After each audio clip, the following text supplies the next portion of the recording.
Can I call you? 'Cause I'm tired of being alone. Hey, this is Alana McCready, and you're streaming the Gaining Fast on Memphis podcast. See you at all. Can I call? Welcome to the Gainin' Fast on Memphis podcast with Aaron Shriver, brought to you by Arlo Revolution. Each week, Aaron connects melodies and memories with fans and artists from all genres of life. When all else in life is gone, only music will be left to leave the legacy of life's adventures. Please welcome your host for the Gainin' Fast on Memphis podcast, Aaron Shriver. I continue to believe this basement's haunted. Something's going on because those videos were weird. Like, yeah. How is Facebook ahead of time? Oh well. What's up, y'all? We're gonna test the sound, make sure everything's sounding good, looking good. If you're in the chat, give us a thumbs up or just say hey. If it sounds good on your end, once I get my thumbs up, we'll get rolling here in a second. I'm excited. It's gonna be going. Yeah, I think we're good. I think we're good. My ears are screwed up, but I think we're good. Well, I'll wait till you're good till we roll. I tapped. You know what I did? I tapped my earbud thing, and it turned off my. Yep. Turned it off. So, all right, we're good to go. Sounds good on your end. Let's go. All right. Hello and welcome everyone to season 5 of the Gaining Fast on Memphis podcast, a place where we connect melodies to memories. I'm your host, Aaron Shriver. And I'm your co-host, Jillian Shriver. Our mission tonight is to provide a platform for motivated singer-songwriters, passionate fans, or someone who's making a difference in and around the music community. We hope everyone listening leaves inspired with a positive outlook on life and begins connecting their own memories to melodies. Tonight we are presented by our good friends at Arlo Revolution, cinematic wedding films, music videos, and promos. Find them at arlorevolution.com. One tree planted. For every 1,000 downloads of the show, we plant a tree with one tree planted. Download the show on your favorite podcast app today. And then pod decks. Pod decks are the hottest tool to get your next great interview. Unique interview questions in the palm of your hand. Our on-screen sponsor tonight, Art on a Higher Wire by Joel. Original and custom artwork inspired by your life moments, treasured photos, and memories. Jumping the gun here. And my good buddy, Shed Services. At Shed Services, we offer a full range of maintenance services depending on your needs. Find them at shedservices.com. Got to hang out with him this weekend. That was kind of fun. If you enjoy listening and are looking for ways to support or sponsor Gaining Fast on Memphis, then please head over to our Patreon page. Tiers start at just $1. And when you sign up for a full year, you get 2 months free. If Patreon is something you can't do, the next best way to support the show is to like, share, review, and subscribe anywhere you can find us. If you are listening to us on a streaming platform, make sure you join us on Monday nights. We go live. We interact with our guests. You can interact with our guests and the chat. It's a lot of fun. And then you can hear back on like Wednesday, Thursday. You can hear back all the good fun editing we do and where we include your question in on the show. So it's kind of fun. But yes, definitely enjoy. Definitely join us live. It was a long weekend. Join us live. Stay tuned for after the show tonight. We will probably talk and recap this weekend a little bit. It was kind of fun. So we did some fun things.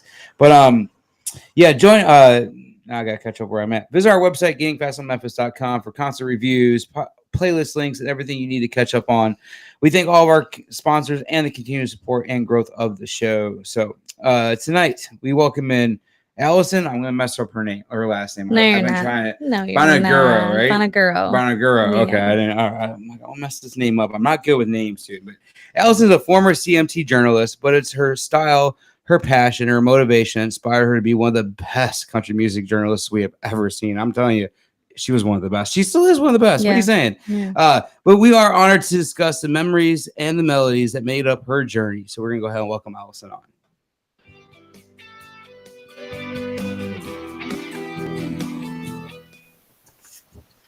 Hey, can you hear us? Hi, yes. Can you hear me? Yes. So excited. Thank you so much. Thank you so much for having me. Yes, we're excited. Oh, man. I don't even know where to start. I've been looking forward to this one for a long time because I knew we were going to have a really good talk. We're both local. I'm like, we're a little loco today, too. I'm off today. We're local to the Chicago area, which I love because a lot of the same shows we were probably running around together at. And we did cross paths at one point. We're going to talk about that. But like what I would like to do is throw it all the way back to maybe your earliest music memory. Maybe it was going around the house, maybe what your parents were listening to or something. But what were you growing up on? And then your first concert experience. Okay, well, growing up, I am ashamed to say that I have no idea what my mom liked. Like, she was a single mom, 6 kids. I was the baby. So I had 5 older siblings that I worshiped and adored. So I don't know what my mom had on, if anything, but I liked, whatever my siblings liked, that's what I liked. Like, whether it was like, Simon and Garfunkel, whatever. We also listened to a lot of Motown because I grew up in Detroit. So I remember, though, that, like, this is what a weirdo I was. I was 6 years old and I got a Loggins and Messina album for Christmas. Like, that was my big gift. 6 years old. Like, who does that? Yeah. So I think it was just their influence. Like, I only knew what they were listening to. So that and Motown. Cool. Oh. Very And cool. then concert, like, fast forward to when I'm a teenager. I think I was 17. And John Cougar was still John Cougar. And he was opening up for Heart at Pine Knob, which is the big amphitheater in Detroit. Yep. And me and my friends went. We tailgated. We went into the show. And I remember like it was yesterday, not 1982. And he jumped off the stage and ran like up and down the aisles of the amphitheater. And I think I like reached out to touch him, and I was like, I didn't even know they were allowed to do that. I didn't we didn't even stay for Heart. I was so enthralled with John Cougar that I just like, I've seen enough. How fun. That's cool. That is awesome. man. I just totally noticed our border is completely wrong. It must be an old border. Sorry. Oh, well, we're gonna take it off. We're gonna Yeah. go borderless tonight. Yeah. I love that. I have the old logo up there. I was like, hey, whatever, dude. I love that you grew up in Motown, and then the Listen to country Motown. came later on, like around all that music, because a lot of country now is crossing into a little bit of the Motown. You get a little blues and soul in country music now, which I love. For you, when was the first kind of country music taste you had, or kind of like first heard of country music? Well, I got married in 1989 on April 8th, and 4 days later, Garth Brooks released his debut album. So definitely it was that. Like it was hearing that on the radio, putting his cassette tapes in my Walkman to take the bus to work. And then from then on, so like from 1989 on, I didn't ever listen to anything else. That was kind of like me. Like my mom always grew me up on like the Vince Gill, and my dad was the Aerosmith and Supertramp and stuff like that. So I had a little bit best of both worlds. But man, when I heard that country, I just kind of ran with it. I loved it, and everybody else, I was the only one that listened to it, and it was really always hard for me to find friends that kind of bury or bridge the gap of what they listened to and what I listened to. Until Eric Church came around, and that kind of helped me out a little bit, because I know tons of people were like, I don't like country music, But I like Eric Church. I like Eric Church. Yeah. I like that guy. Well, So- I didn't even know country music existed. Like I heard Friends in Low Places, and then the rest of that debut album, and I was like, where's this been all my life? Like now Yeah. I'm a changed woman. Yeah. what was it for you that kind of was different in the country music world, other than like maybe the Motown world, that stood out to you? Well, it sounds so cliche, but the stories, obviously, like, I'm trying to think of some of the earlier Garth Brooks songs that told stories like Thunder Rolls or That Summer. I mean, That Summer. there's no better story than That Summer. But it was also the fact that I'm going to sound so shallow. I'd like literally never even heard a Southern accent.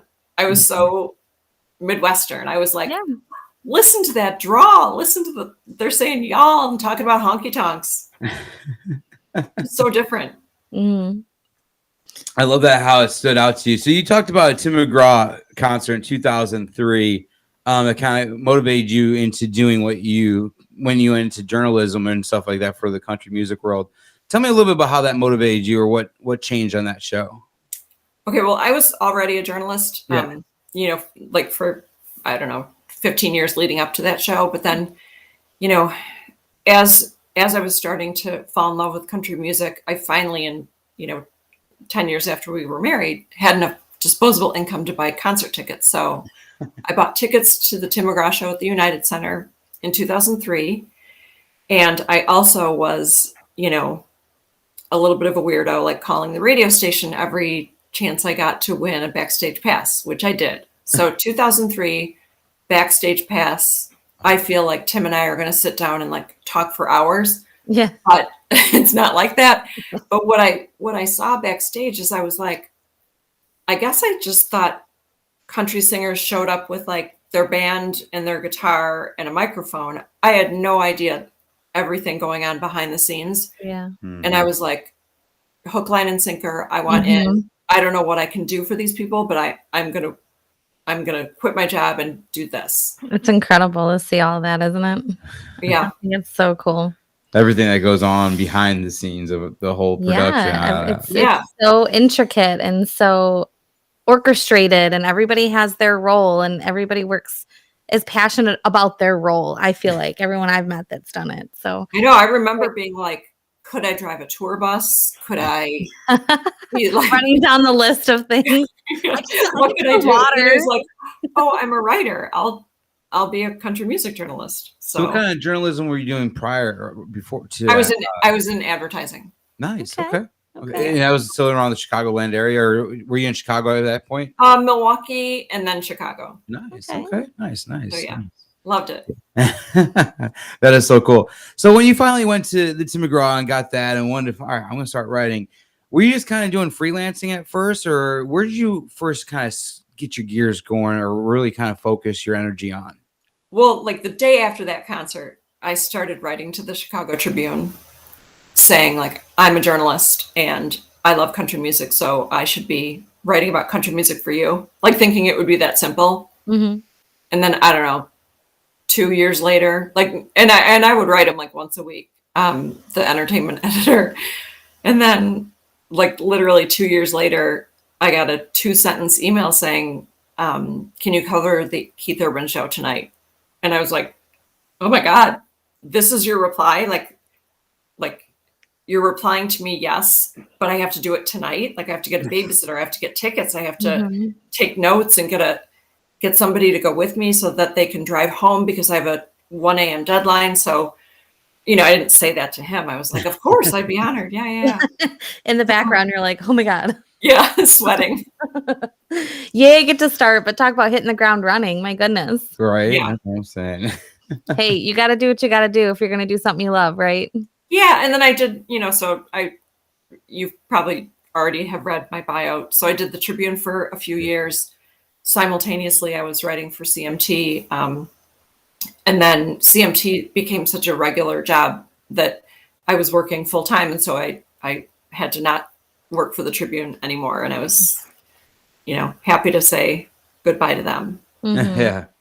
So you're working for CMT, but like Chicagoland area and writing articles, which, dude, I started reading. I didn't even know, like, before I met you. I probably read a bunch of your articles before that. I used to always love just reading stuff and everything. I was just reading concert reviews and different articles. I was always reading on CMT, and we'll get. I was gonna say we'll get to where we crossed paths the first time. Yeah, that was cool. Yeah, that was one of our best nights. I feel we had a good night that night. So, we'll go into that kind of because going on, you talk a lot about like Luke Bryan and kind of getting to know him early on, and Garth Brooks. So when you finally kind of started getting to interview Garth Brooks or get to be around him now on a working matter, how was that for you? Because you were always a fan of his beforehand. How did you kind of take working and fan and mix those two together? I don't know. I mean, it's just, you're like, how is this my life? Like, I'm standing here and he's saying words, but like, I can't believe I'm standing here and he's saying words, I mean, and I had a recorder, thank God, because, I didn't remember the conversation at all. I was just staring at him like, I can't believe this is happening. Oh my God, is this a dream? Somebody pinch me. So, and, same thing with, it's different. Garth was such a huge superstar the first time that I met him and interviewed him in 2014. But then a guy like Luke Bryan, was the guy going on at noon at Country Thunder, and nobody wanted to interview him. So he was like, come on the bus. Like, we ain't got anything else to do. Yeah. So, the relationships, the rapport that you're building is different based on like where they're at in their career and where you're at in yours. Yeah, absolutely. And it looked like you met a lot of the guys at the young kind of coming up and everything else. And that's what's really cool is get these guys knowing. I think we have a really good batch coming in now, and we'll talk about that a little bit later. But building up with Garth Brooks, did you interview him before the kickoff when we first met? No, never met him. First night? Never met him, never talked to him on the phone, never. So a section in your book is called, I think was it Drunk with Garth Brooks Power? Chapter 2. Yes. It's all about you guys. So you get there, you get to interview Garth Brooks, Allstate Arena, Chicago, Illinois, and it's the opening night of his tour after 12 years or something. I think he was away, or 15 years he was away from the scene. And he picked Chicago of all places to kick off this huge tour. And I think it was a couple months after Jackson was born. Mm-hmm. And it was our first date night. We go out with our in-laws, your brother and sister-in-law, mm-hmm. and we go out with them, and we have tickets on one side, they have tickets on their side, and we're in the nosebleeds. Yeah, but we're glad to be out of the house. Yeah, we're exactly. And you're getting to interview Garth Brooks for the first night, but when you get to interview Garth Brooks, he does something really cool too. And I know you asked him, I think it was after the interview, is Garth Brooks, Billy Joel, and I think there's a few other artists out there. They don't sell tickets to their front row because they don't want the guys that are going to pay $1,000 for a ticket in suits and ties in the front row. They want fans. They want people that are going to dance, sing, have a hell of a time. And that's what I love about that. And so you were able to ask Garth if you could be the special keeper of those tickets that night, right? Well, all I did was, so I interviewed him, asked him questions about his return to touring and writing music and everything. And then I said, hey, like, P.S., do you still do that thing where you hold back the front row and give them away? He said, yeah, do you want to help us do it tonight? I was like, totally. So when I went, that was in the afternoon, and then I went somewhere and then came back to the box office to pick up my ticket and, these, what I thought would be a pair of front row tickets. And there was my ticket and then a dozen front row tickets in the envelope. And I was like, oh my God, like, this is gold. I could not believe I was on cloud 11. It was amazing. And he said, when we talked earlier in the day, he said, but here's the thing, you have to give them out to fans, and you have to give them out to fans that are going to, like you were saying, Aaron, that are going to know all the words and sing all the songs and lose their freaking minds. Mm-hmm. And so I went into the Allstate Arena ready to dole out the joy, and I did. And I found you guys. It was amazing. Yeah, we had them run into you. I think they had the poster in our hand, and you asked us about the poster and asked us if we were fans, and I think we didn't believe her at first. Everyone was kind of skeptical.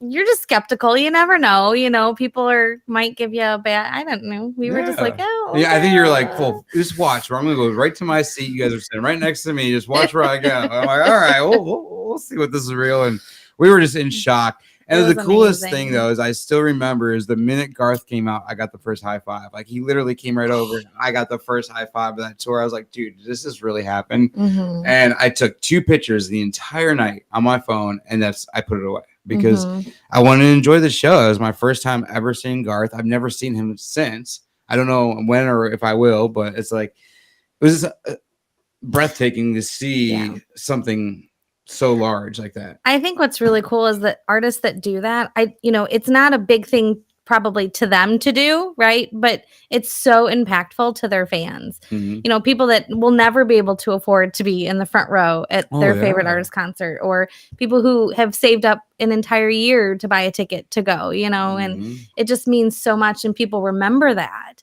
And not only that, but don't you hate when you're at a concert and you see people in the front row who are like looking at their phone the whole time, or kind of looking around, or getting a drink every 5 minutes. I'm like, the front row should only be for the highest level of fan. Yeah. Who's really going to appreciate it? I agree. Well, that's just like the church fans. They get there at 6-7 o'clock in the morning. They're ready to go. We've been there. I mean, I'm sure, I don't know if you ever heard the story, or one of the coolest stories I love is when Eric Church played Nissan Stadium, and a group of about 20 guys and girls, they get together. It's called church camp now. and they camp out the night before. Well, Eric's doing sound check like 11, 12 o'clock at night at Nissan Stadium, and here's that there's a group of his fans, diehard fans, outside camping in tents and everything else. Grabs a bottle of Jack Daniels and goes to the line and hangs out. Yeah. No. Yeah, so they all have pictures with Eric and everything else. He left the bottle there, like whatever. He was there for like half an hour, 40 minutes. Just went to the line and hung out with these guys at 1 o'clock in the morning and drank his bottle of Jack with them and just said, hey. Yeah, it's easy for artists to get up on an award show stage and thank the fans, but to do something like that, that's really remarkable. Yep, absolutely. Which is insane. I mean, and honestly, a lot of that is because after you did that, that's why I found I found out who you were and I started reading a lot of your stuff. And that really led to me wanting to do stuff like that. Because I mean, I was following church around then. I wanted to do more. And that's where I am now, is doing a lot of writing and the podcasting and stuff. Honestly, that's why I want to have you on the show, because I credit a lot of it to you for the inspiration, the motivation that you provide for me to get to do this. Yeah, it was awesome because, like I said, I started digging more into your work after that, and I wanted to see who you were and everything else. I'm like, this is cool. She just made it like the coolest night of our lives with this concert. So it was really cool. Well, it was cool. It was a cool night for you, but it was, 12 times cooler for me to be able to about all those tickets. I'll never forget it. We were so glad to be a little bit a part of that. And then when the book came out and he's like, oh, you got to look at this chapter. And we're right there. It talks about the book. I was like, dude, that's us. I know. Cool.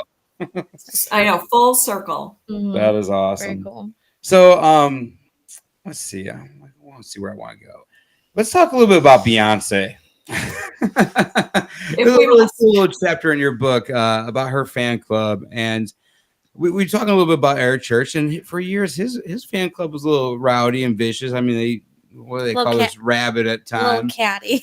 But we were never as bad as Beyonce's fan club, I don't think. I mean, we would rip some radio stations apart here and there, but we wouldn't do what she would do. But tell me a little bit about your run-in with her and her country music single that came out for a little bit.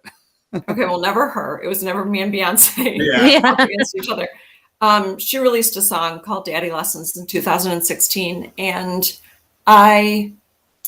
it was being loosely labeled as a country song.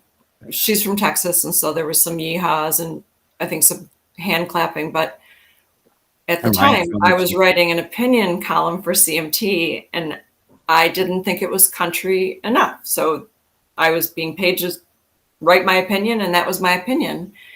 And it goes deeper than that, because the thing is like, if Beyonce releases a country song to country radio, that means a person who does it 24/7, who's not just dabbling in it, but a person who's, like toiling away at it for years and years, that means their song doesn't get played. So I just wanted to share that thought with the world, and I did. And the backlash was swift, and it was fierce, and it was just awful. I mean, ranging from people looking up pictures of my kids and saying they were ugly, and, all the way to like death threats. And like even big outlets like Vanity Fair picked it up and said like my criticism was scathing.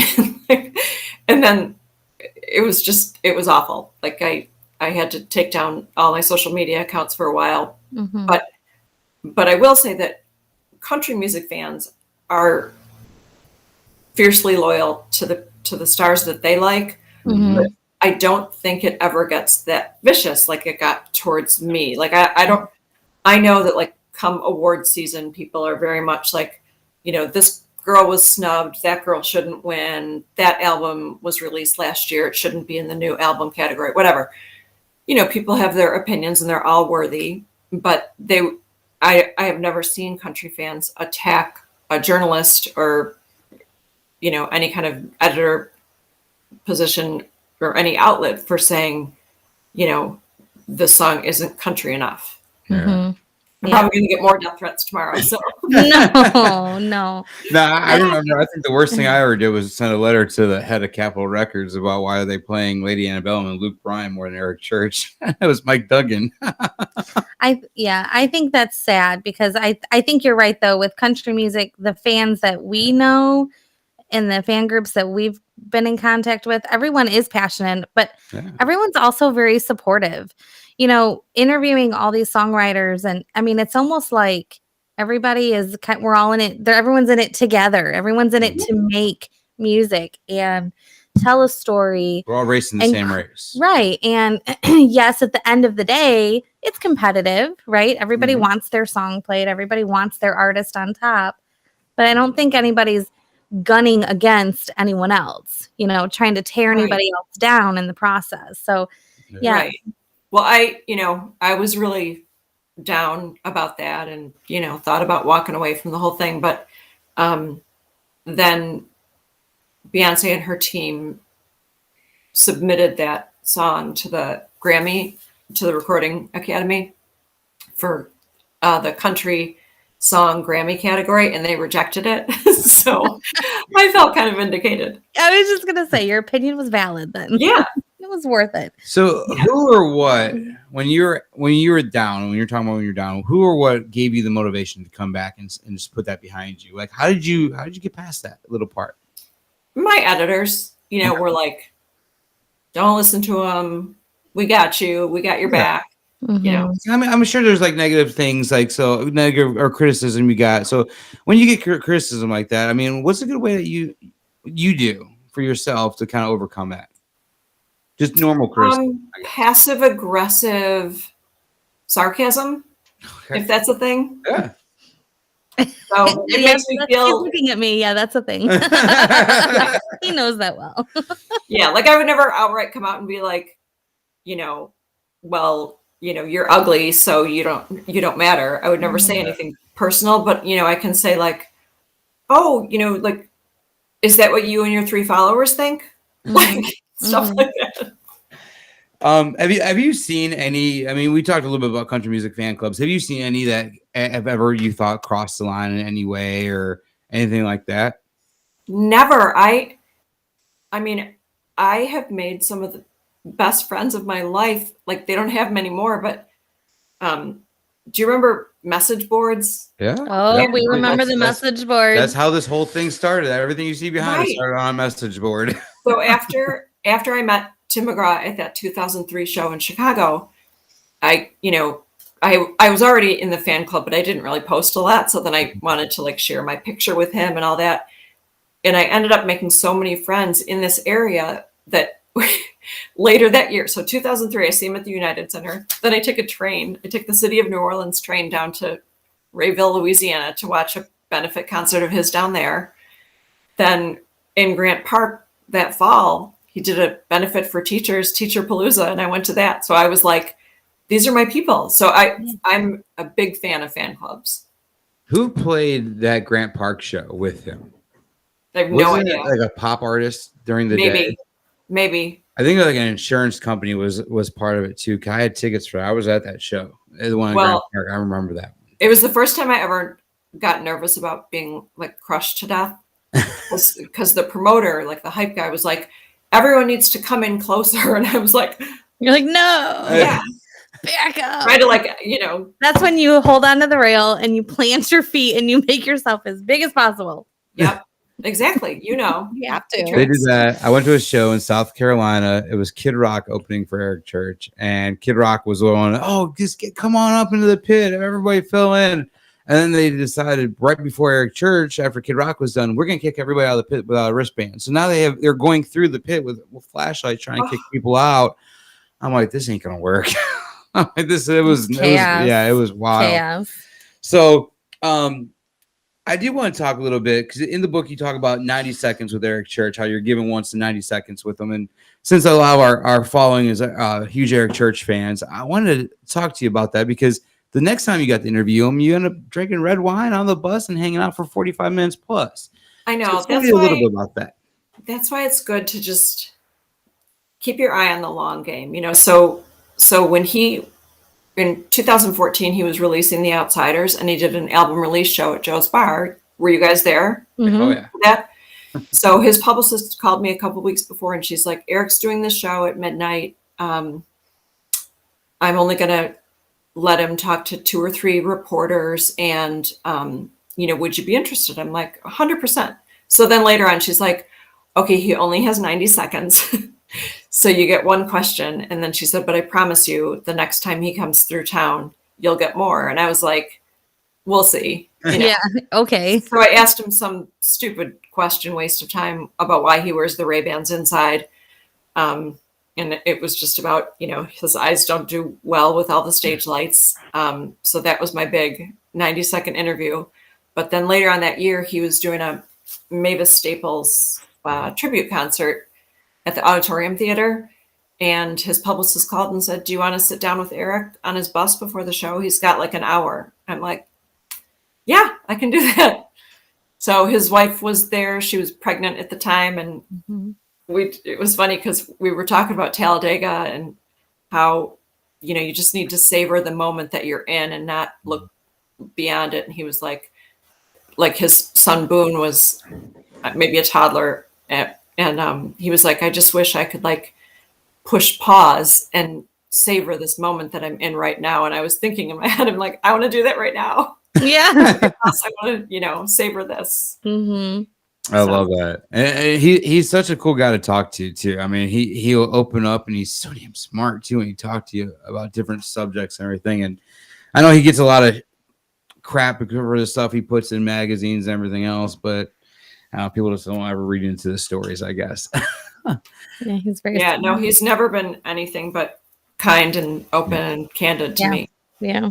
Oh, we took our boys to their first Eric Church show Friday night. So, and I've seen him about 170 times now. Oh my gosh! So we took out the boys, and the minute he saw the boys, he pointed them out, and he waved. And then the minute the show was over, he came right over to us and said hey to them, gave them high fives, and took a picture with us. It was so cool. Yeah, but see, now you've spoiled them. Now they're going to be teenagers and expect that's how row. Jackson had been to a couple of fan club parties. I remember he was probably 2. Yeah. And he was playing Trains on the stairs of the stage while Eric was playing. Well, then one year he was getting ready to sing a song and Eric called it Jackson out. That's when he was 2 years old. Jackson made a noise. Eric looks down and he sees him and goes, man, this is kind of full circle. I remember when your dad used to be right there. Yeah. And I looked around like, oh, I'm still here, dude. Yeah. It's got an extra one in front of me now. So, yeah, it was really cool. It was like 2006. We got to see Eric down in Mississippi for the first time. And it was something unique. It was something different. And it wasn't the same thing I was used to. It was different, just a different music. I felt like he was in my life and writing about who I was. And I talk a lot about songwriters, and that's what the show does. And I know you have a section in your book where you talk about songwriters, and you call out a lot of different songs that you love and the writers who wrote them. Do you feel a lot of things now these days is a little bit different, where the songwriters are getting more time to shine? I mean, you're seeing more singer-songwriters, I feel, than you are seeing the guys who don't write their stuff. They're just digging from the songwriters. That's a tough question to answer because singer-songwriters, they're great. I love them.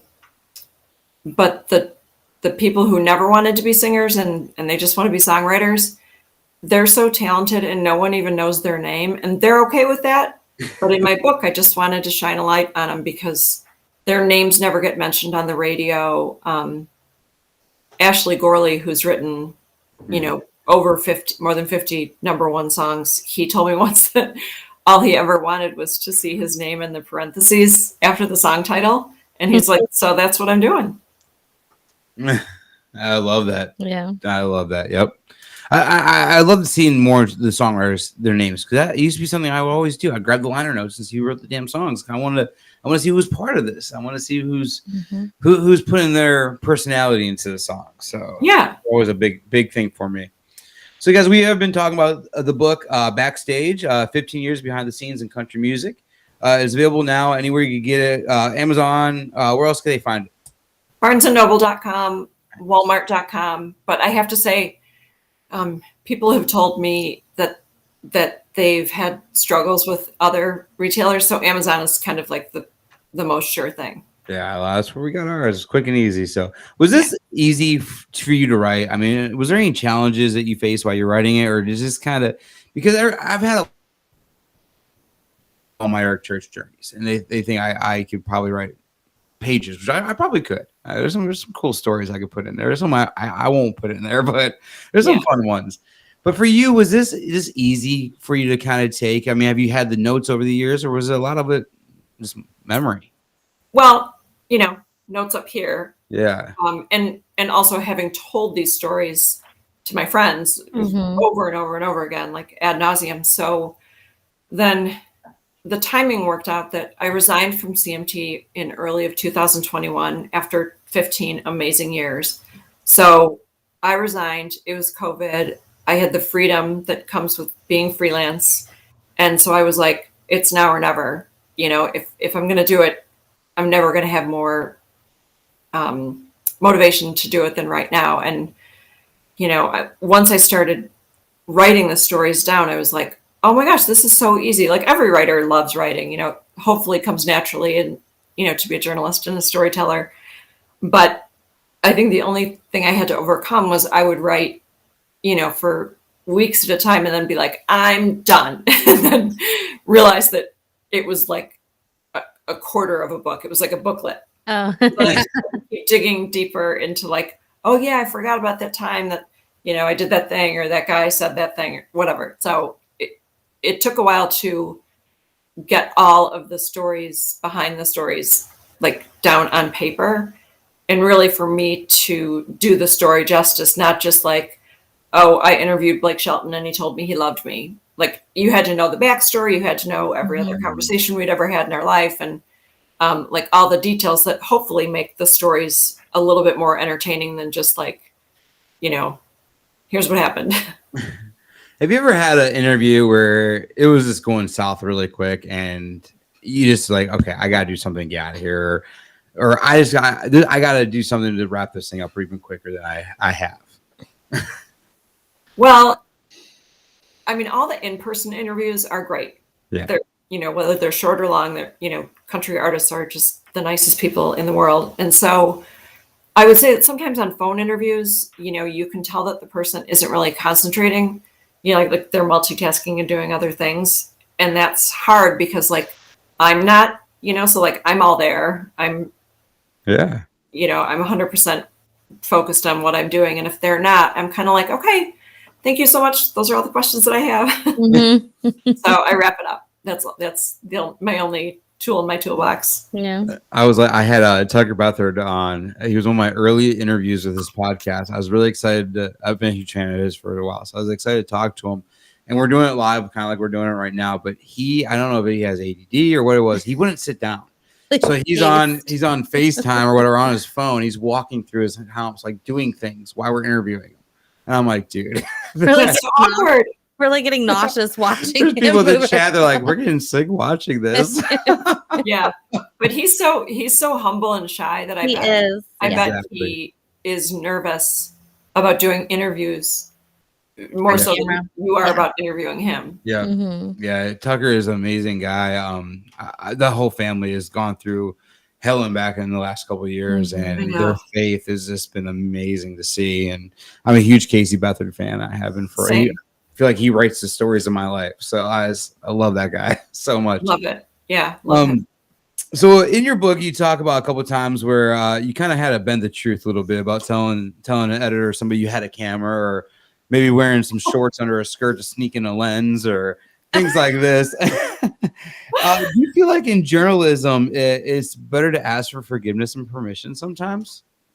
Well, first of all, those examples you're giving are like at the very earliest days of me like doing this as a career. I mean, I would barely even call it a career. I was trying to like fake it till I could make it. So if the CMT editor said, you have a digital camera, SLR, right? I was like, totally. And then, ran to Best Buy and bought one. So, so some of those things that I did, I wasn't necessarily bending the truth for the wrong reasons. I was just trying to make myself seem credible. Yeah. Really. Yeah, absolutely. Yeah, I totally agree. I mean, especially because there's times now that we've been doing stories here lately, I was just using a cell phone a lot for the interview. Kind of like to do the video part of it and just for pictures. And I finally got to the point where I can't do this no more. I'm like, I got to have a better camera because I want it to look credible. I want it to look professional. Well, it's an investment too. Mhm. You know, you got to know that this is what you want to do and that you're going to Mhm. stick with it. And once you do, then that's when you can start investing in all that kind of good stuff. But yeah, we've done the same, used our cell phones and Yeah. looked kind of, not as, but. So in the book, there's a couple of topics I want to touch on before we move on to our next segment. You talk a little bit about Route 91. For you, what did you take from Route 91? For us, we were supposed to be there. Like we had it all planned out. Speaking of Tucker hooked me up. I was on the guest list for 3 days. We had the hotel planned. I think we were looking at flights when we decided that, we could go to Birmingham, Alabama 3 weeks beforehand and see 2 church shows instead of going to Vegas and seeing one. And we ended up selling our tickets and didn't go like a week before it happened. I remember waking up and Jillian waking me up and saying, turn on the news. And I just laid in bed bawling pretty much the entire night. But for you, what being a reporter and being around all these artists, and especially early on in some of their careers, like Jason Aldean and everything, what did Route 91 mean for you? It was just, the worst day of everyone's life. Obviously, mine on a much smaller scale because I wasn't a victim. But my heart just bled for the victims and for the artists who didn't know what was happening and thought they were going to get shot, and just all the mayhem, and knowing all that, and then starting to read like the CNN coverage and everything. And, I didn't want to follow their lead and be like, here are the names of the victims, here's the gory details of what the gunman did and, all the guns that he had and stuff. I didn't want to do that.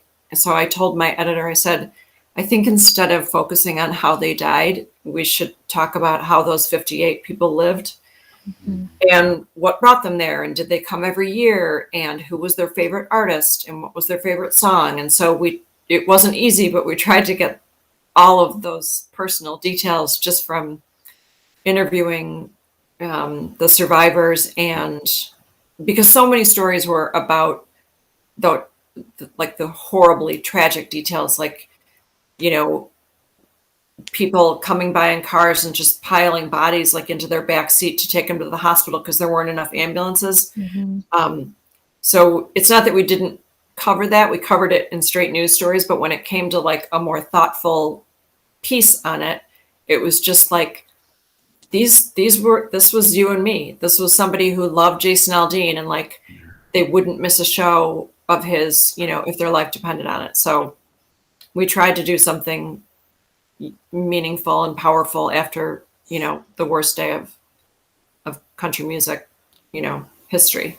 Yeah, we interviewed Heather Melton. Her husband, Sonny Melton, died, and she talked about, well, she was there for Eric Church. That was his guy, Sonny's guy. And the way Eric took him in and took her in, and a couple nights after on the Opry stage, his whole fan club, the church choir, took her in kind of as one of our own and started raising money and everything else. It was so amazing to see what everybody did and how the entire community came together days after that fan clubs. Like, I remember going to the Route 91 GoFundMe page and just scrolling down and looking at the names of the people that donated. And it was fan clubs. It was artist fan clubs that were pulling their money together and donating to stuff like this. And God, that's so great. Seeing that, I just love seeing that. And some of the top donations were fan clubs. So it was really cool that day to see all that, and how everybody came together after such a tragedy in there. A couple other things for you. Playlist for your funeral. What's a couple songs from your playlist for your funeral that's in your book? Well, so there's 20 songs in there now. Yeah. And, I've told my husband and our kids, like, here's what I do and don't want for a funeral. Like, I don't want everyone dressed in bright colors celebrating my life. Like, I'm dead. You need to wear black and cry. And all the country songs that I put on that list, I think by the time I actually do die, that list will be a lot longer. Mm-hmm. But if I had to pick out the 3 best songs about dying from that list, It was never a single, but Tim McGraw has a song called Book of John. And when it came out, my brother John died, and it was all about how, I can't even talk about it, I'll cry. Anyway, Book of John, so good. Hardy has a newer song called Give Heaven Some Hell, which came out when my friend Mary Jane died of COVID the very first month so like 2 years ago, it'll be 2 years in a couple weeks that she died. And that was, that was our theme song. And then Thomas Rhett's Remember You Young, that's how you want people to be like, well, yeah, she's 80, when she died, but I remember her, sneaking into the, other people's boats and, bringing a 6-pack and fake IDs, and all that stuff. That's fun. I couldn't agree more. So a couple other topics I want to pull from the book. Definitely Brass Stables and Printer Alley. So I love Printer's Alley. I was a huge fiddle and steel guy. Every time I went to Nashville, I'm writing fiddle and steel, hanging out, having a drink. And I'm not gonna lie, I might have stumbled over to Brass Stables a few times. But tell me about your experience at Brass Stables. Well, I mean, it was honestly like I was maybe in there for 10 minutes. But what happened? It was like before I had friends in Nashville, so I would go to cover. I forget what I was doing that year, but so I didn't really have. I had some coworkers, but it was before smartphones, so it was when you could text, but like you had to text, like push a number 3 times. Yeah. So anyway, I met some country fans at the hotel bar where I was staying, and just talking about how much we love country music. And then they're like, well, we're going to go to this other bar. Come with us. I'm like, oh no, like you go, I'm good. And they were like, twisting my arm. So we walk, I don't know, 3 or 4 blocks away to Printer's Alley, which, is now totally different. Back then it was like the seedy 2-block alley full of, non-tourist attractions. One of which was this place called Brass Stables. And as we were walking up the alley, I heard Chicken Fried playing, Zac Brown, debut single. And I'm like, oh my God, let's go in here. This looks great. So we go in there, and there is a lady naked dancing to Chicken Fried on the pole. They used to be like in there too. So I was like, I don't want to just leave. Like like these people will think I'm so rude. But luckily, my coworker asked via text where I was, and I said Brass Stables, and he wrote "Get out." So I don't think Brass Stables served alcohol, so like you had to go across the alley to another bar to get beer. So I think I told this group of like my new friends that I was going to go get more beer, and I did like the hillbilly slip, and I just didn't even say goodbye, and I just like ran home. It's gone. I love that. And the last one I want to talk about definitely is a song you've talked about a couple times in your book, and it's a song that honestly I think is the guy's very best song by far. It's one that I've loved my entire life, but or ever since I first heard it. Tacklebox, Luke Bryan. That song for you. You talk about just different ways of what it means to you, but tell me a couple stories why that song resonates so much with you. Well, first of all, I didn't grow up with a grandpa like that. Like my grandpa was like a rich, he was the president of Cadillac. He was just a rich auto executive. So I just loved, that was on Luke's first album, and he wrote all the songs on that album except for Pray About Everything. And so I was obsessed with it because I was like, I feel like I can feel the weight of that little boy dragging that tackle box, down to the water, and just how clever it was that his grandpa was like a man of few words. But then when they'd open up the tackle box and start fishing, that's when his grandpa would open up and tell him all of his life stories. And I was just like, how can a country song create that in me who never knew that life? Like I'd never gone fishing. I've gone fishing with my husband since, but like as a little kid, never went fishing, never had that life. But, I would cry the second that song came out. I'm like, that's so sweet. I could just picture this little boy dragging the best.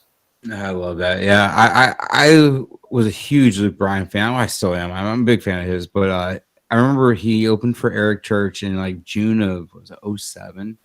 And I think he actually played tackle box. And it's the only time I ever seen him. But I saw him.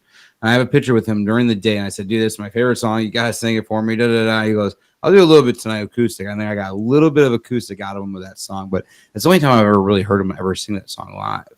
Well, he gets so much flack for songs like Country Girl Shake It For Me and some of the other newer songs. And I'm always like, yeah, but if you listen to like track number 9 on his debut album, like I want people to go back and know that, yes, he sings those songs, but he also sings songs like Tackle Box and The Car in Front of Me and, Drink a beer. Amazing stuff. Another one I love it his. Over the years of digging into the country music journalism, have you collected anything fun? Have you saved anything interesting or found anything cool on eBay? eBay. First of all, I have because you I probably should take out like a personal property rider on my insurance policy, but the stuff that I treasure the most of all the things, I bought stuff just like you do, you wait in line, buy a t-shirt, buy a ball cap, but the stuff that I treasure the most is the vintage rare stuff. So I have to say that maybe my 3 favorite things that I own and I would never sell until my dying day. Miranda Lambert had a video that she made for her song called Vice. And in it, she's wearing these like really vintage, super duper high heel boots. I have those. Nice. I have Jason Aldean's self-produced, independently released debut album, from the kind of thing that he would sell at the card table in the back of the bar. I got a church one like that. He's mortified that I have it. And then I have the very first tour that Brooks and Dunn did right after Boot Scoot and Boogie came out. I bought that t-shirt and I wore it to interview them. Yeah. And it was like a triple XL. So I had to have it altered. And it was like $150 to buy it. And then I think another $100 to alter it because I had major alterations. Yeah. And Ronnie Dunn was like, can I have that shirt? And I'm like, oh, absolutely. Oh. I have so much invested in this. He's like, I'll pay you like triple whatever you have into it. And I'm like, maybe someday, but right now it's on my body. So can't have it yet. That is awesome. Oh, and I also have so many cowboy boots. Way too many cowboy boots. That was like, well, with me, all the stuff you see behind both of us is all Eric Church memorabilia that I just collected over years. I just never threw anything away. And it was just little things. I never knew he was going to be what he is now. I was like, I'm going to save little things. Like the guitar behind me, he gave me on my 100th show. He called me on stage and handed it to me in Chicago. Oh my gosh. It was, when year did we get married? So we'll same year about the Garth Brooks in 2011. No, 2014 was that we had our child in 2014. No, well, no. Wait, sorry. Here we go. Brooks. Yeah, that was good. No, what else did we do? No, yeah, we got married in 2011. We got married in 2011. Yeah, never mind. That's what I was thinking. What else? I was thinking of something else. It was right after our wedding. Yeah, that's what right after our wedding. It was like a month later. Yeah, we were. Cause I was getting my boots signed on my like 98th and 98 show in Iowa. To wear for the wedding. It was a special pair Jillian bought me, and I had a meet and greet. And I asked Eric, I said, "Hey, these are my wedding boots. I said, I'll probably never wear them again." I said, "But you gotta sign them for me." I think you wrote like "Love You" on them. Yeah, they're over here. Actually, they're here somewhere. Yeah, they're right behind you in the case. And you like wrote "Love You" on it and signed them. And I had driver sign them for me too. And I think I wore them to our wedding, my grandma's funeral, and that's it. But I was telling somebody, and it happened to be a mutual friend of ours, Lisa Dent. I was talking with her. And I'm like, "Yeah, when he plays Chicago in a couple of weeks in my 100th show." And apparently whoever Lisa was hanging out with was in Eric's camp. And I didn't know this. And like a week later, I get an email, and I didn't apply for meet and greet or anything, but they're like, "Hey, we're going to give you meet and greet. We want you to write this letter about why you're an Eric Church fan."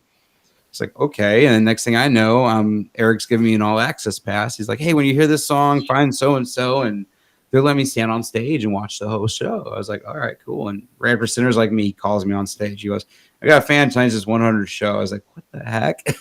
And his manager tipped off my parents, like, "Hey, something's going to go on after Sinners. Hit record on your camera." So my dad had the whole thing on camera. Oh my gosh.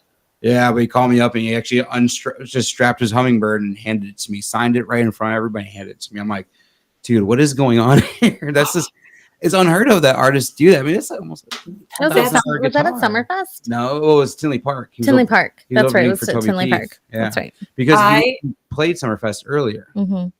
That makes me want to cry, like tears of joy. That is the sweetest thing. And you probably treasure the guitar just as much as you treasure the video that your dad took. Yeah, That's it was before we had kids, and everybody was like, "Oh, what are you gonna do with it? This and that." They're like, "Oh, you can sell it first." Aaron's like, "I'm being buried. It's like you're gonna bury me in this guitar, right? Bury me with it if I don't have kids." But now we'll give it to the kids. But it's something I definitely treasure, and it's cool because like we have a little stage down here, so we'll have like acoustic shows in the basement every now and then. And people will be like, "Hey, can I play it?" I'm like, "Go ahead, just don't break a string." Yeah, God, you're very brave. Let people play it, and I mean, hey, it's like have fun. And I'm like, it's cool because like Eric was telling me about it. Like as he like was done, they were taking pictures, and then of course they sent it out to all the press, all the media. So it was around the time Drink in My Hand came out, and since Drink in My Hand was like a fan created music video, they tied this in, and the next day I had every radio station in the country start calling me or emailing me wanting like 10 seconds or whatever. And it was cool. It was like I was calling at my lunch break and doing radio interviews and stuff. So it was really cool. It was really different and unique, but it was cool to see an artist do something like that for fans. And since then I've seen other artists do amazing things for people. Like Keith Urban has 100 Club, like all these people that have seen over 100 shows that he does stuff cool for every year. Which is he's a great guy, and he loves to talk about his guitars.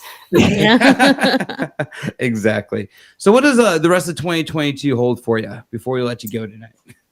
Well, just more freelance writing. I do mainly print now, so just feature story writing, and I just had a big Loretta Lynn story come out, and I love doing that. I love really going into like deep into an interview where you can like tell a person's whole story, like Cody Johnson, who by the way has the #1 song in country music today, and you pull it out in your song book. ever. It might also be on my funeral playlist. But with him, he was my first interview after my first in-person interview, not for CMT but for a magazine, Cowboys and Indians, in person after COVID. So I flew to San Antonio. He was doing a show there. And again, we sat down for like an hour, and he's like, I got all night, because they were, they're not doing meet and greets anymore. So just more of that. I love that. And then I've also started doing some video production for artists, and I've done some artist development work for some of the younger artists who need media training, and they need to understand like what a journalist is going to ask, what a journalist is going to want to hear, what a journalist isn't going to want to hear. So that's cool. That's holding their hand through that. It's really, it's a nice way to pivot and take what I've learned and, hand it out to the next generation. Yeah, I love that. I think that's so cool. Well, then talking about the next generation, who's 3 artists that 2022 is just you think are just gonna have an amazing year this year? Like starting right now. That's it's coming up through the trenches right now. Carly Pierce, Cody Johnson. I mean, if they're not already, I think they're worthy. I think Hardy. If the world can forgive Morgan Wallen, I think he's poised to just be, everything. Luke Combs, obviously. Carrie, Miranda, Kelsey, Marin, they're all, doing a great job at, doing country music. They're not straying from it. They're not trying to, cross over or do anything crazy like that, as long as you're willing to be who you are, and it sounds cliche, but be genuine, be authentic, and be a country artist and stay that way, I think, you're going to have longevity no matter what. Yeah. I love how Eric and Wallen have kind of came together, how Church of Wallen kind of built this friendship. I know Morgan was a huge diehard fan of Eric's for so long, and to see this friendship they built, now they're playing shows together and stuff, it's really cool. It's cool to see when artists kind of have each other's backs in a way too. I know. I mean, have you heard Luke Combs talk about Eric Church? Oh, dude, I have pictures of Luke Combs in the front row of Eric Church shows. Oh my God! Yes, like he's wearing Eric Church shirts. It's so cute. Like he told me once that when he was at App State in North Carolina, where Eric Church had gone, he had dismissed country music, when he was like a teenager in high school. But then when he got to college, he discovered like old Eric Church albums, and his roommates and everyone like in his dorm were like, "Those albums are old. Like, what are you listening to?" He's like, I'd never heard these before. Like this, he had this epiphany about Eric Church, and he was like, "This is amazing. Like, I want to do this." So we're actually having his buddy Adam Church, Luke's buddy, on in a couple weeks, like 2-3 weeks. He's going to be on the show, and I think he was actually Luke's roommate, one of the ones that introduced him to Eric too. So I'm like, that's gonna be a fun one. Yeah, so, and you know that when Luke got to Nashville. I don't know if he's told this story a lot, like to other people, but he told me like in an early interview that he was shopping for a pair of cowboy boots at the Boot Barn, I think on like 2nd or 3rd Avenue. And the guy selling him his boots was like, just selling him his boots. And Luke was like, "What's your deal?" And the guy was like, "I'm selling boots at the Boot Barn." And Luke was like, "Do you want to be my tour manager?" So, that was Cappy, right? Or no. Cappy, oh. he met at the 40 Watt in Athens, Georgia. But so this guy maybe was like his day-to-day manager. But no, Cappy's his manager. Yeah. That's so cool. How funny is that? You want to be my manager? Just picking people up and going. Yeah. You seem cool. Yep. I love to see how these guys are they get people from other bands too and kind of form a kind of super group in a way with all the different things. I talked a lot about Eric Church, but his guitar tech used to be Billy Ray Cyrus's old guitar player. And in the late 90s, my mom was obsessed with Billy Ray, and she would always take me to see Billy Ray shows. So I met his guitar player when I was like 15 years old, had kind of watched me grow up and everything else. And then all of a sudden one day I'm at an Eric Church show at a small bar in Alabama. And I look over, I'm like, "What are you doing here?" And he was filling in for Eric's utility guy. And he goes, "Oh, I'm just filling in." And next thing I know, he's guitar teching for Eric Church. So it's so wild to still go to these shows and see the same guy that I've been seeing since I was 15 years old. It was funny. He was talking to our kids this weekend, and he was like, "I knew your dad when he was, this big," and it was just hilarious. It's such a small world, and it really is. And like, I have a picture of my daughter from exactly 10 years ago. She was considering Vanderbilt for undergrad, and so we went to Nashville, and it was like a Luke and Jason Aldean co-headlining show at the Bridgestone, and Luke had like a little private party, and he wasn't, I mean, what was, so 10 years ago, 2012, he wasn't like that big of a star. And I have a picture of Luke with his arm around my, then young daughter.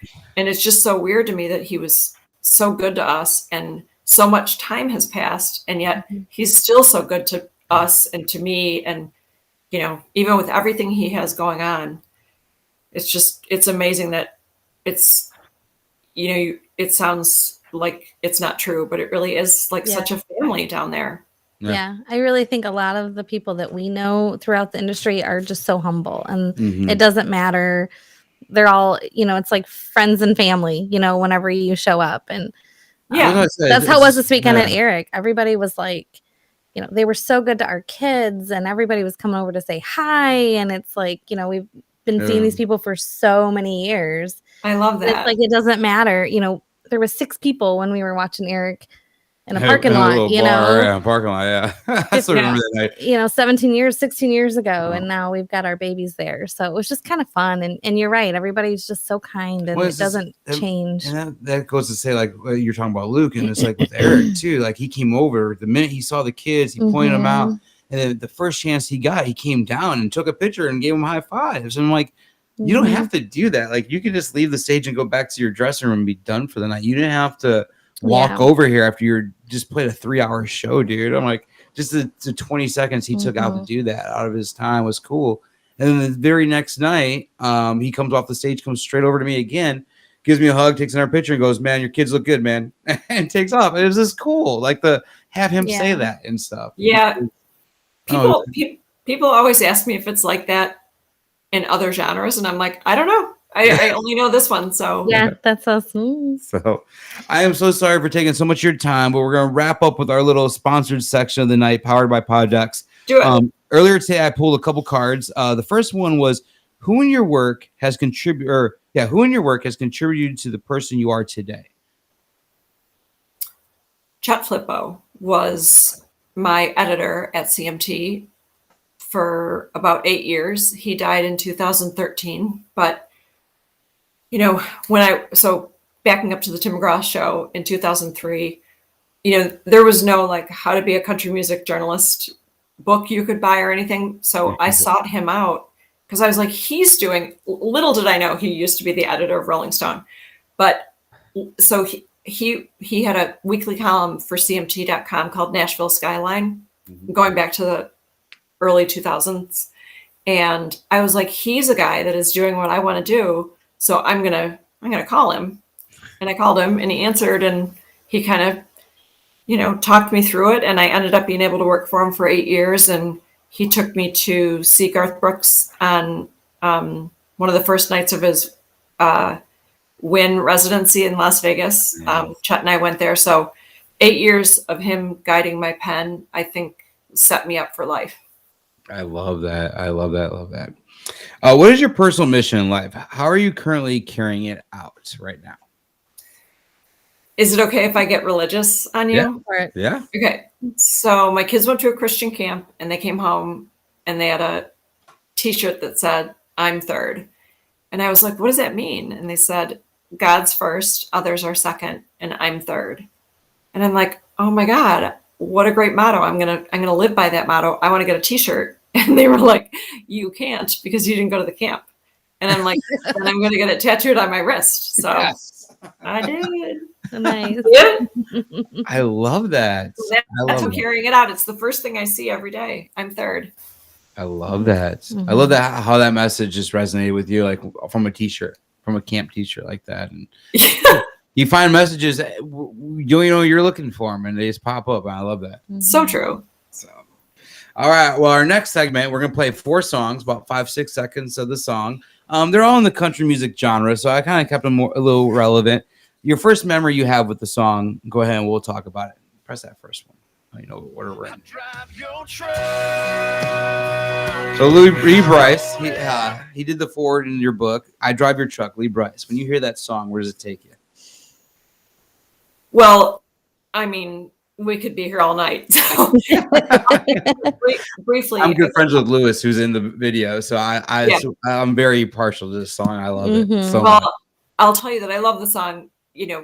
From hearing 89 cents in the ashtray, like I knew right where it was going. Mm-hmm. But when I hear those first few notes, I think of how much I love Lee Bryce and how there's a chapter in my book about how he met a woman whose husband died in Afghanistan, and he told her when he left for Afghanistan to sell his truck because she'd need the money. So she did when he died. And Lee Bryce found that truck, like the literal truck, and drove it on stage in Las Vegas during an ACM Lifting Lives concert. And, so I think about what a great man he is. He didn't write it, but he sure sang the heck out of it. Mm-hmm. Oh, yeah. This one amazing song, too. Mm-hmm. So go ahead and hit that next one. In school and life was fast and the world was cruel. We were young and wild. All right, Tim McGraw, Red Rag Top. When you hear that song, where is it taking you?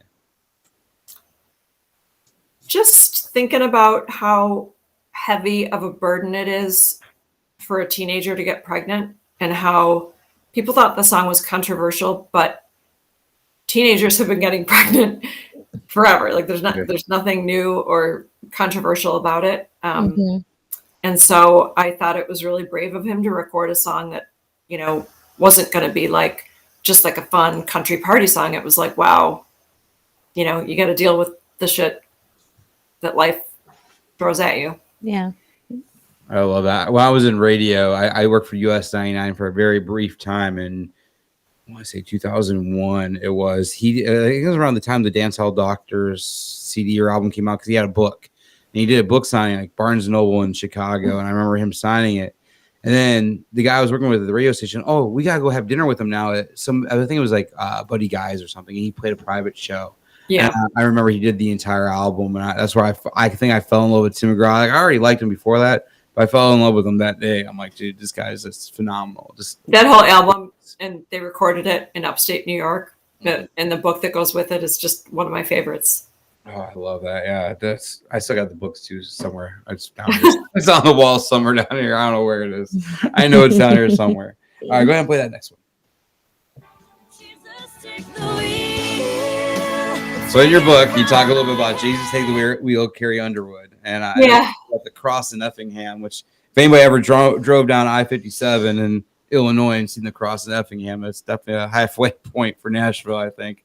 Yeah. When you hear that song, where does it take you? It takes me to that drive. I don't want to bore you with all the the entire story, but I was adopting a dog in Nashville.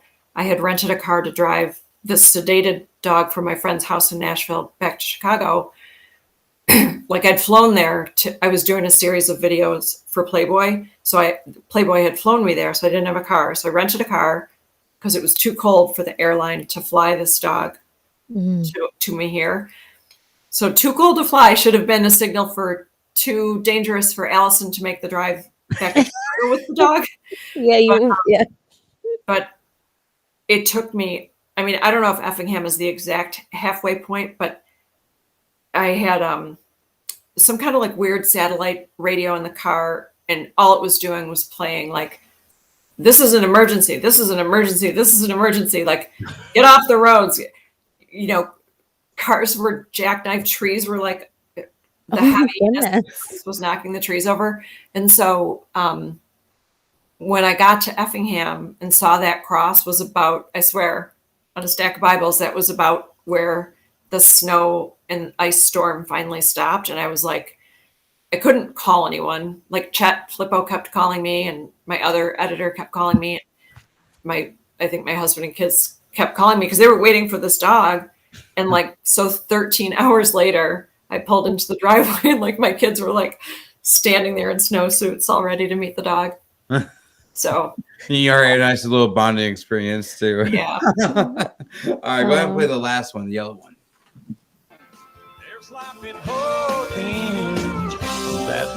So Brooks and Dunn, Red Dirt Road. When you, I know you've had the interview with them. You talked about they sent you flowers at one point. You talk about that a little bit. When you hear Red Dirt Road, where's that taking you? I actually was not an early adopter of Brooks and Dunn. For whatever reason, I just wasn't a fan of duos. So when I was first being, starting to love country music, it was Tim McGraw, Kenny Chesney, Garth Brooks, just all the people, Alan Jackson, and female artists and duos just weren't a thing I ever really paid any attention to. So it wasn't until later on that I discovered Brooks and Dunn, long after the world, they'd won all the awards and everything. So Red Dirt Road is just one of those songs that's so them. And now getting to know them years later, I'm oh my God, I wish I would have been on the bandwagon from day one. Mm-hmm. But I finally got on it. Now, I love all the deep cuts and the big hits and all of it, all the stuff in between. I'm glad they're touring again too. I think it's gonna be really good. That's actually was one of our first shows, wasn't it? I think because they played that Saturday night. Country Thunder. We met at Country Thunder. So yes, no, yes, we were camping next to each other. What year? 2004. Yeah. Yeah, because I went with all my buddies and she went with her girlfriends and she was camping right next to us. And they were loud and obnoxious. Brooks and Dunn played Saturday Somehow. night. Leonard Skinner played Sunday night. I don't know who played Friday, but here we are. 17 years? I don't even know. A whole lot of years later. That is such a great story, because I've always told people, even when concert tickets cost over $500, nobody wants to go with you. And I don't want to sit in bad seats. So in the early part of my career, when I wasn't getting comped tickets, I would ask my friends, I'd be like, I'm going to go see Kenny Chesney and Keith Urban and Tim McGraw, and tickets are $700. They'd be like, we're not going to come with you. So I'd go alone. But you're never really alone, because you make friends instantly, and everyone around you is in the same boat. They're like, oh yeah, don't tell my husband how much the tickets were. And, So I went to a lot of Eric Church shows solo, so I got to meet a lot of people and everything else. But I love that. But yeah, it was It was really cool. I think we did Country Thunder a few years after that, but now we kind of stay away. Well, we did it last year. We don't camp anymore. Yeah, we are too old for that. Well, last year we got we only camped a couple years. We had the media pass for the entire 4 days last year, so it was kind of nice. And we only live 40 minutes from Country Thunder now, so we can kind of go up there, do our thing, and come home. So. Still, it's kind of a struggle to get out of there. It still is a struggle. We like to leave a little earlier when we can, and try to get out of there soon. Yeah, so. I've shed many tears trying to get out of that muddy parking lot at the end of the night. Oh my gosh. I was just gonna say the mud. That's the mud. The mud. The mud and the divots, having to rev your car to get up and around the divot and hope that nobody on the road is coming because you can't stop. Yep. Yeah. So many crazy times. All right. Well, before we let you go, we're going to close out with our hot seat. It's 10 quick questions, a little background music to kind of give us 60 seconds on the clock. Oh my God. First vinyl you ever purchased? 1979, Michael Jackson, Off the Wall. Nice. If you had an endless supply of something, what would you want it to be? An endless supply of tickets to songwriter nights at the Bluebird Cafe. Oh, I like it. Who has the best pizza you ever had? Who has the best pizza? Yep. Best pizza you ever had. Little Caesars? Yeah. All right. Jack, that's our little one's favorite. I love it. The strangest thing you've ever seen in the middle of the road?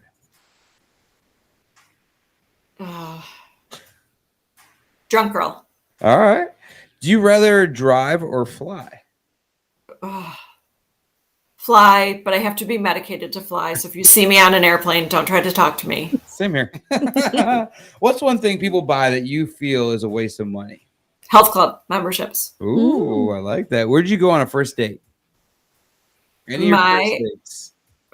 With my husband or ever? Any first date. Any first date you went to. Where was a cool place you went or an odd place you went? Well, my husband took me to a fancy bar on our college campus in Milwaukee, and I thought he was a rock star. I love that. Where's Where's your favorite place to go for dinner? In Chicago. So if you're going out for dinner in Chicago, where's your go-to place? RPM Italian. Okay. She wants to go there and check that place out. All right. What is your favorite microwavable food?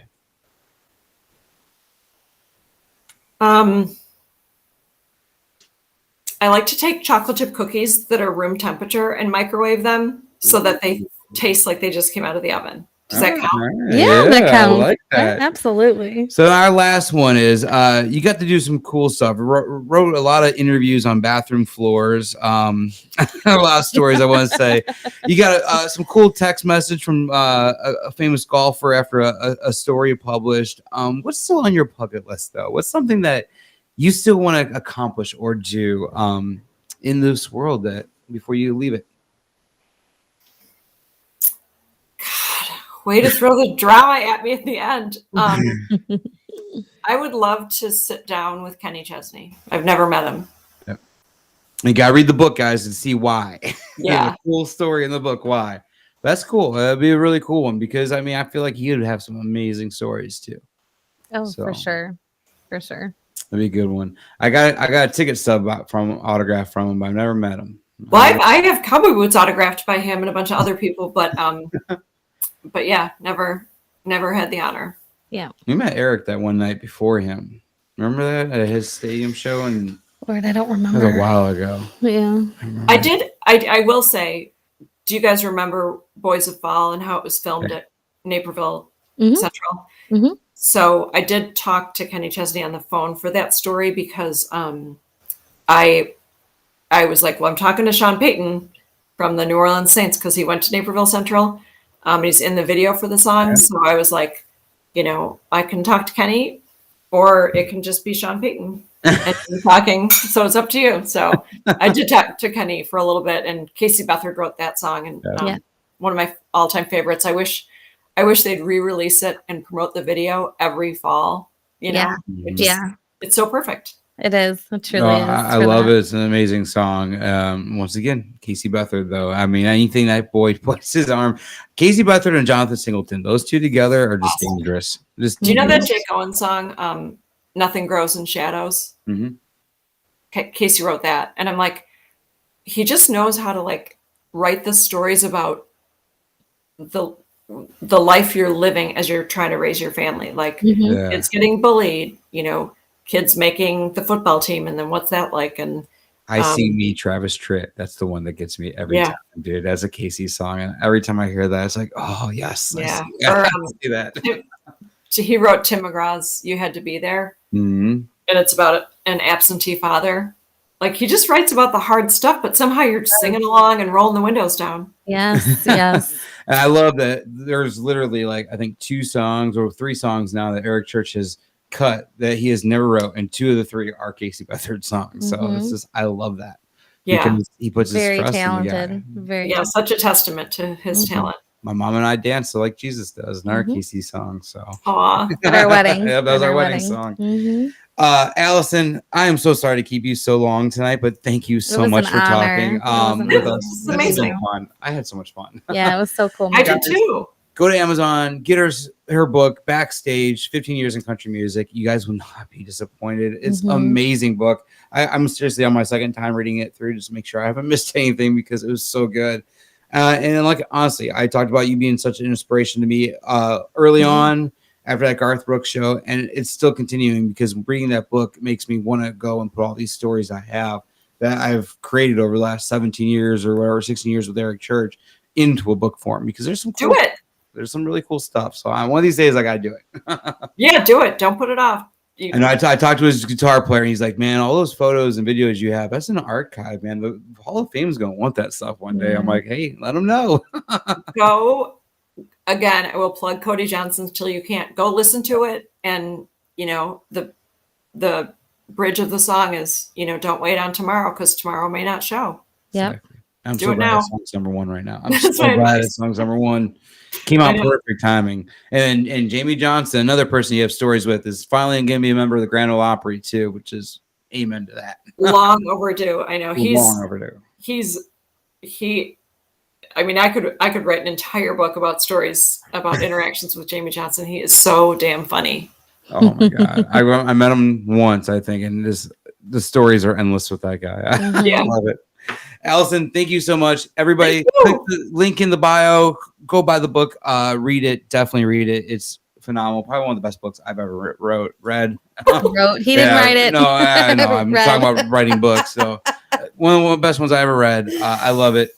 But thank you again for spending so much time with us tonight and telling us these amazing stories. Mhm. So Thank you guys so much for having me. It was so much fun. Flew by. you. Absolutely. You have a good night. You have a great night. We'll talk to you soon. Okay, bye. Bye.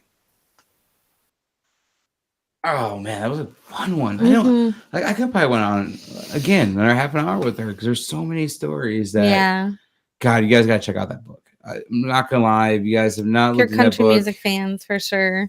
even if you're not So a country many- music fan, So many fun there's stories. a cool, And cool Steven insights. Tyler story in there too. Yeah. So there's Kid definitely Kid Rock stories in there. Her dinner with Kid Rock. Well, we didn't talk about that, but that's one. We left that one a little open for you guys to go check out. There was like dinner. There's with a Kid lot of Rock in good there. stories in there for sure. So Super good cool. book. So good book. I So loved her. She was so fun. She seems like a good time. All the stuff I read, I mean, that's like I said, it's inspirational. All the stuff I read that she's written over the years and stuff, just some really good articles. Mhm. And you guys can still find them out there. Just Google her name and CMT or just any articles. And some of the best stories that we've heard over the last 15 years have been by Allison. So She's a great awesome. writer. Hmm. love it. I'm whooped. It's been a long few days. It has been. We talked about taking our kids. We took our kids to see church this weekend for the first time, and Friday night. It was amazing. Just everything about it.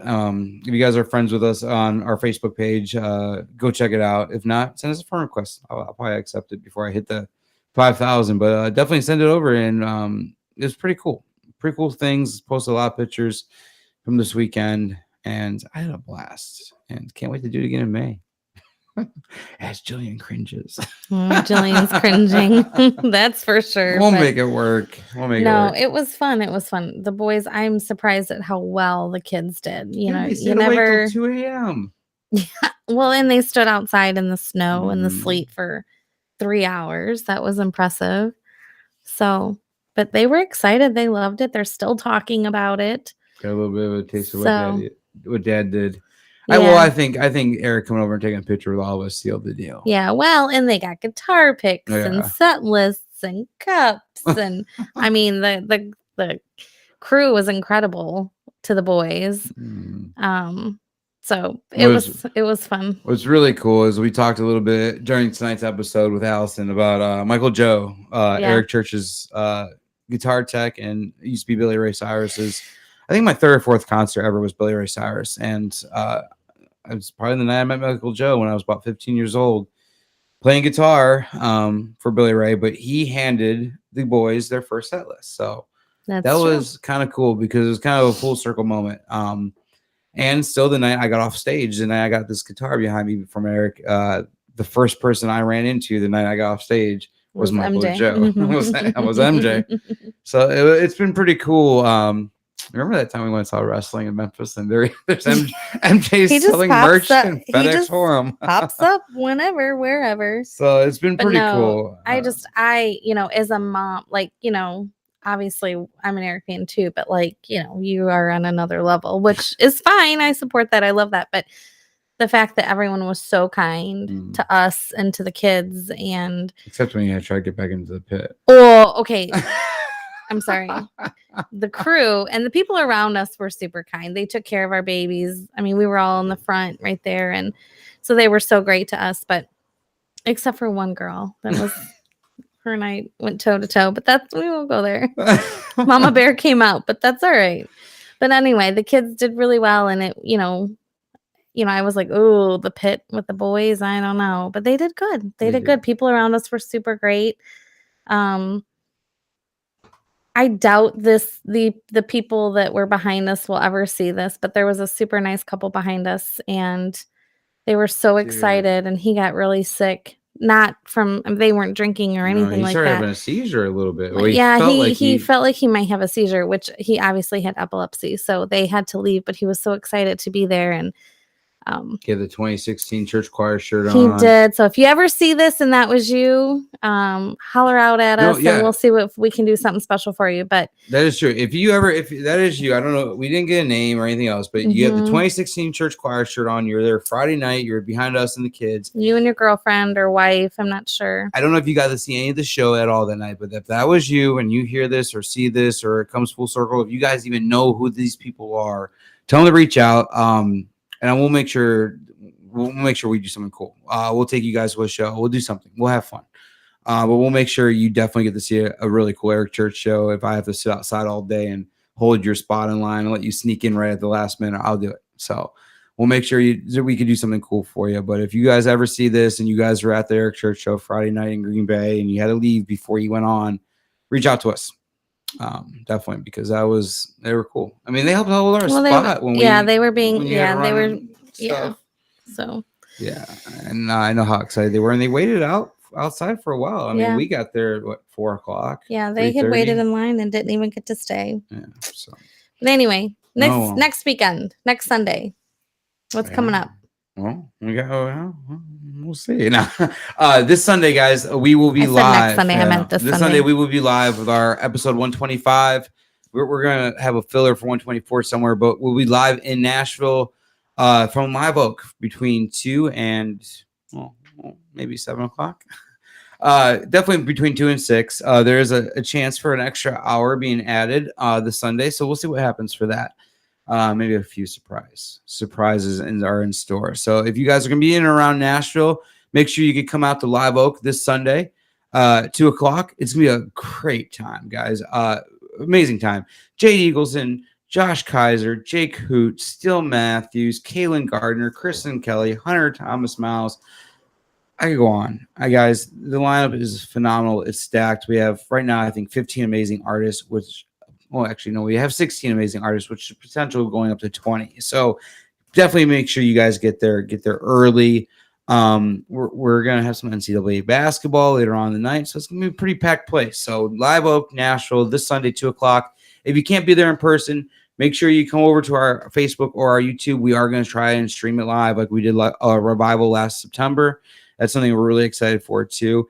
All proceeds that we bring in. So while we stream live, if you guys donate coins, like you guys do every week, or stars, I think I was it's going to say, I called. think it's stars. I Yeah. don't think it's coins. Well, coins is TikTok, I think. So I don't even know It's what. weird. They every platform. I think has it's. something I think different. Facebook is stars. Facebook stars. So any stars that you donate during Sunday's live stream, any merch that you go on and buy that has to do with the show. So we have posters and t-shirts on our website, gainingfastonmemphis.com. All proceeds go to St. Jude. So it's really cool. It's something we're going to start doing every 6 months and see what we can raise money for these guys. Things are just going to grow from here. We might do some silent auctions down the road, but at least every 6 months, we're going to be down in Nashville doing these writers rounds, and we're excited. So Sunday, come on out. If you can't make it, head over to our website, gainingfastonmemphis.com, click store, grab you a shirt or poster. All proceeds, like I said, go to St. Jude. Amazing lineup. Our sponsors, Shed Services, once again, appreciate it, buddy. Everything you've done for us has been amazing. It was really great talking with you this weekend.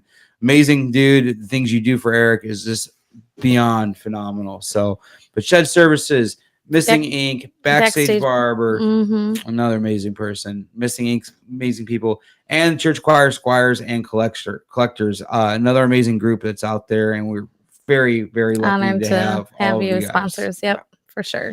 And like I said, it's gonna be happening.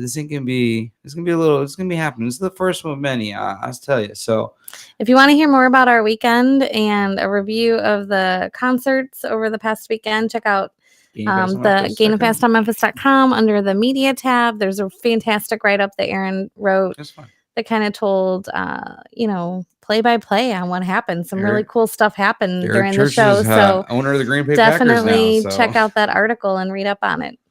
It was kind of fun. Eric was talking about, he goes, well, I guess now I'm an owner. I must have to come back to Green Bay for some games now. And the whole place went crazy. So we'll see what happens. I don't know. We'll have to do something Bears related when it comes to Chicago, though. So, but once again, guys, thank you for joining us tonight on episode 123 with Alison Bonaguro, right? Bonaguro. I knew I was going to mess that up eventually, but she is truly an inspiration to me and many others that strive to do any kind of media or journalist work in or around country music. I want to wish her nothing but the best. I can't wait to see what she accomplishes in 2022. Don't forget to catch up on everything you missed from tonight and past episodes over at gainingfastonmemphis.com. And like I said, thank you for connecting melodies and memories, and make sure to join us Sunday, March 27th, just Sunday, 2 p.m. Central Time. We're going to be live with our Writers Round, live from Live Oak in Nashville. So Facebook, YouTube, wherever you find the show, we will be live this Sunday with some amazing stories, some amazing songs. So join us. See you guys then. The Gainin' Fast on Memphis podcast with Aaron Shriver is brought to you by Arlo Revolution. As we close the book on another chapter, remember, music gives a soul to the universe, wings to the mind, flight to the imagination, and life to everything. Next week, Aaron connects more melodies and memories with other fans and the artists they love. Thanks for being a part of this musical journey, and we'll see you next time on the Gainin' Fast on Memphis podcast with Aaron Shriver.